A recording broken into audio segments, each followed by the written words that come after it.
প্রথম দিক থেকে দেখলে মনে হবে এটা নিশ্চয়ই কোনো রান্নার ভিডিও, তবে একদমই না। এটা আসলে আমার ছোটোবেলার বন্ধু জয়া, ওর জন্য আয়োজন করা হচ্ছে। ওর সামনেই বিয়ে, আর আমি ঠিক করে রেখেছিলাম যে ওকে আমি আমার তরফ থেকে আইবুড়ো ভাত খাওয়াবো। আর যেহেতু আমি কোনো বাঙালি স্টাইলে ওর জন্য খাওয়া দাওয়ার আয়োজন করিনি, তাই সমস্তটা ভেবেছিলাম একদম নিজে হাতেই করব।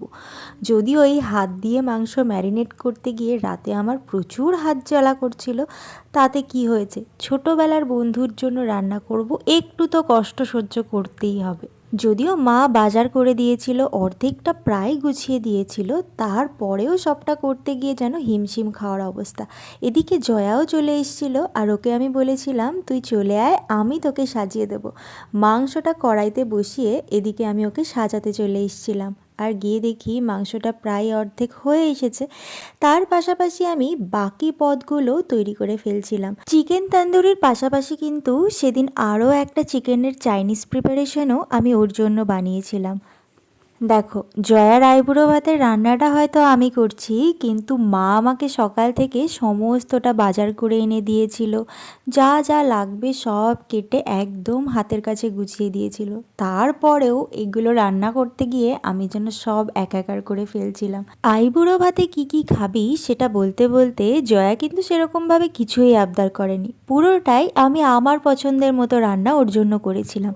তবে হ্যাঁ, ও যেহেতু চাটনি খেতে খুব ভালোবাসে, আমাকে বলেছিল একটা চাটনি করতে।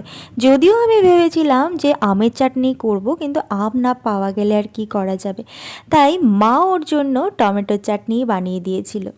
আরও বলেছিল ও নাকি রায়তা খেতে এখন বেশ ভালোবাসে, তাই আমি ওর জন্য অল্প একটু রায়তাও বানিয়েছিলাম সাথে। যদিও প্রথমে আমি ভেবেছিলাম ওর জন্য পুরো বাঙালি স্টাইলে রান্না করব নিজের হাতে, তারপর ভেবে দেখলাম যে ও যেহেতু এত জায়গায় আইবুড়ো ভাত খাবে, একই ধরনের খাবার খেতে খেতে নিশ্চয়ই ওর বোর লাগবে। তাই ঠিক করলাম ওর জন্য এরকম একটা মিক্সড প্ল্যাটার বানাবো, যেটার মধ্যে রেখেছিলাম একটা tandoori chicken, peas pulao, French fry, green chutney, green salad, Chinese স্টাইলের চিকেন স্কিউয়ার্স, আর তার সাথে হোয়াইট সস, আর মা বানিয়ে দিয়েছিল এই টমেটো চাটনি আর রায়তা। যদিও সবটাই মা আমাকে গুছিয়ে টুছিয়ে একদম হাতের সামনে এনে দিয়েছিল, তারপরেও রান্নাগুলো একটার পর একটা করতে করতে যেন আমি হিমশিম খাচ্ছিলাম। আসলে একদিকে রাতও হয়ে যাচ্ছিল, আর আমি ভেবেছিলাম সবটা ওকে গরম গরম সার্ভ করব। আর ও যেহেতু আমার একদম ছোটোবেলার বন্ধু, তাই আমি আগে থেকেই ঠিক করে রেখেছিলাম প্রথম বাইটটা কিন্তু আমি তোকে খাইয়ে দেবো। আসলে আমরা তো একই বয়সী, তাই আশীর্বাদ টাশীর্বাদ নয়, একেবারে নিজের হাতেই আমি ওকে খাইয়ে দিয়েছিলাম। শতপুত্রীর মা হও, পরের বছর তোমার যেন হয়ে যায়।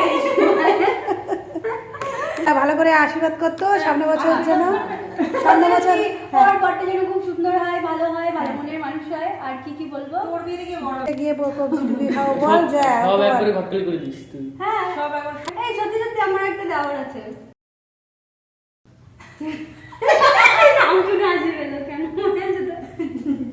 এই না না, আইবুড়ো তালা। আমি বুঝতে পেরেছি দুইজনেরই একসাথে আইবুড়ো হয়। এদিকে আমাদের ফটো সেশন চলতে চলতে কিন্তু ভাইও চলে এসেছিল। দিদিকে একটু জড়িয়ে ধর, দিদি তো চলে যাবে শ্বশুর বাড়ি। হ্যাঁ, আমি তো যখন তখন তোর মারতে হবে। তিন বেলা মারে। শোন, বেশি আদর খাওয়া ভালো না। রে ওর ছবি দারুণ আছে, দিদি নর্মাল রয়েছে, তা দারুণ আছে। খাওয়া কথা কম ভালো। আরে হ্যাঁ হ্যাঁ, তন্দুরিটা দারুণ হয়েছে ভাই। ঠান্ডা হয়ে গেছে না ভাই? এখনো খাওয়ার মতো গরম হয়েছে। এই ভিডিওটা এডিট করছি আর ভাবছি এই সেই আমার ছোটোবেলার বন্ধু, যার কিনা সামনে বিয়ে। ভাবা যায় সেই কোন ছোট্টবেলা থেকে একসাথে আমরা আঁকা শিখতাম, তারপর একসাথে টিউশন ব্যাচে পড়া। কখনো ও আমার জন্য এসে দাঁড়িয়ে থাকতো, তো কখনো আমি ওকে একটু এগিয়ে আনতে যেতাম, যে একসাথে দুজনে টিউশনে পড়তে যাব। আর ফেরার পথে সারা রাস্তা গল্প করতে করতে আসতাম, আর তার সাথে কোনো দিন চপ, ফুচকা, এগরোল তো খেতেই থাকতাম। শুধু গল্প করব বলে আমরা সাইকেল নিয়ে গেলেও হেঁটেই বাড়ি আসতাম দুজনে। আইবুড়ো হাতি, আইবুড়ো ভালো, আমার ছোট্টবেলার বন্ধু, কি আর আমি আর খাবোই না তুই তুই তুই খা তুই ওরা হবে তো বিয়ে হয় জোয়া জোয়ারে দিকা কি আমরা বিয়ে দেখ না সত্যি তো খা তাতে তোর বিয়ে হবে তো খা আগে তোর ছেলে হলে আমার মেয়ে বানাবো পরে আর আমার